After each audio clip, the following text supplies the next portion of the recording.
a look on YouTube. Finally, then, I referenced kind of improvisational comedy, which you would have thought would die a complete death with lockdown, because you obviously need more than one person.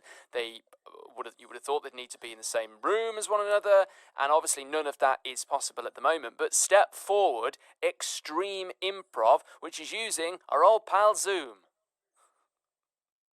Yes, Extreme Improv. Surprisingly, that's one of the sort of genres that translates really well onto online streaming. So I've seen a few of the shows, and they've had me on as a guest on a couple, but you do get that atmosphere going when there's a few of you. Yeah, have a little listen to this. Let's go back to contestant number 1.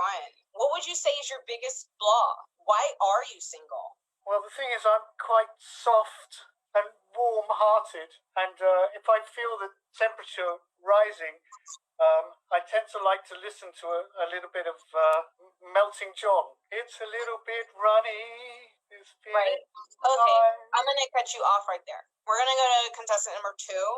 Why are you single? What's your biggest flaw? I don't have a flaw. I don't know flaws at all. Why are you single, eh? Why are you single? It's because you suck. It's because you're not very attractive. It's because you're not interesting, yeah? It's not interesting, yeah? I'm going to keep giving you criticism until you block me, yeah? I'm going to give you criticism. Come on, come on. Okay, I'm going to cut you off. You going to block me? Cut you off. You going to block me? Yes, you blocked me, yes! I'm so sad. So that's a kind of like a blind date, but on Zoom, which it's very good. What I wonder about that, though, having seen improvised comedy before, is that a lot of the improvised comedy I've seen relies so much on audience participation, shouting out things and suggesting, I don't know, where they want the improv to go. Yeah. That is quite difficult to replicate. Which they've got a good system, Extreme Improv, as when the guy that's running it, he's got like several screens in front of him, and he has suggestions for the next round before the current round is finished as a little caption.